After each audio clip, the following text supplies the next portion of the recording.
காவிரி, தென்பெண்ணை, பாலாறு, தமிழ் கண்டதோர் வையை பொருணை நதி என பாரதியார் பாடிய புகழ்மிக்க தமிழ்நாட்டின் முக்கிய நீர் ஆதாரங்களில் ஒன்றுதான் தென்பெண்ணை ஆறு.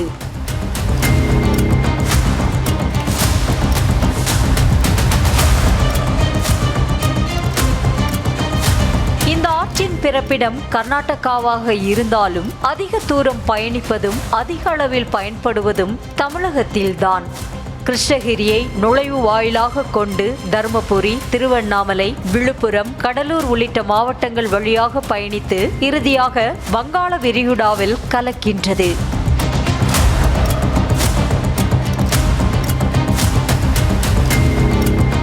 இந்த தென்பெண்ணை ஆறு பல மாவட்ட மக்களின் குடிநீர் மற்றும் விவசாயத்தின் ஜீவாதாரமாக இருக்கிறது. இவ்வளவு முக்கியத்துவம் வாய்ந்த இந்த தென்பெண்ணை ஆறு தற்போது தொலைவில் இருந்து பார்க்கும்போது அழகான வெண்பனி போர்த்தியது போல கைகளில் அள்ளி விளையாட ஆசையாக இருக்கும் அளவிற்கு வெள்ளை நுரையாக காட்சியளிக்கின்றது. ஆனால் நீரின் தன்மை அழகு என ரசிக்கும் விதமாக அதன் உண்மைத்தன்மை இல்லை.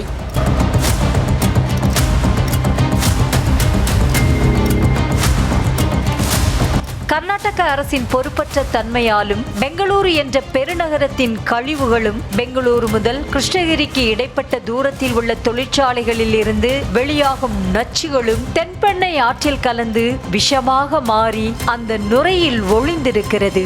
கெலவரப்பள்ளி அணையில் இருந்து 10 அடி கீழ் நோக்கி விழும்போது உருவாகும் அதிகப்படியான நுரை காற்றில் வெண்ணிற புறாக்களைப் போல பறக்கின்றது.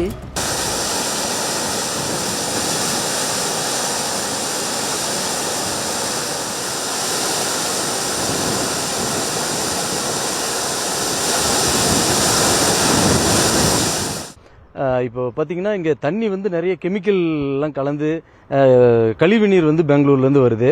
பார்த்தீங்கன்னா நுரை பொங்கிக்கிட்டு ரொம்ப இதாக இருக்குது.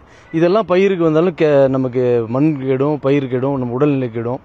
இப்போ கர்நாடகா பார்த்தீங்கன்னா நமக்கு காவிரி நீரில் தண்ணி விடுனா அது திறந்து விடாமல் இப்போ பார்த்தீங்கன்னா இந்த கழிவு நீர் கெமிக்கல் கலந்த நீர் விடுறாங்க.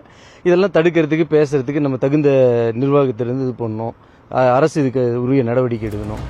இந்த அமிலத்தன்மை கொண்ட ஆற்று நீரை விவசாயத்திற்கும் குடிநீராகவும் பயன்படுத்த முடியாமல் பல கிலோமீட்டருக்கு இந்த ஆற்று நீரையே நம்பி உள்ள மக்கள் தற்போது வேதனைக்கு ஆளாகி உள்ளனர். ஆற்று நீரில் சுவையான பெரிய அளவில் மீன்கள் கிடைக்கும். ஆனால் இந்த நச்சுத்தன்மை கலந்த நீரில் நம்மால் மீன் குஞ்சுகளை கூட காண முடியவில்லை.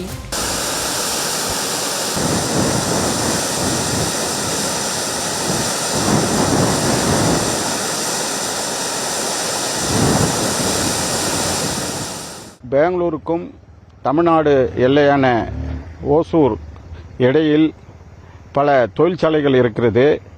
அந்த தொழிற்சாலைகளில் உருவாகின்ற நச்சுத்தன்மை வாய்ந்த ரசாயனம் கலந்த கழிவு நீர் இந்த நதியில் கலப்பதாகவும் கர்நாடக மாநகரத்தில் உள்ள கழிவு நீர்கள் இந்த நதியில் கலப்பதாகவும் மழை வரும்போதெல்லாம் இந்த ஆபத்தான நிலை தமிழகத்திற்கு குறிப்பாக ஓசூர் வாழ்கின்ற விவசாயிகளுக்கும் கால்நடைகளுக்கும் ஏற்படுகிறது.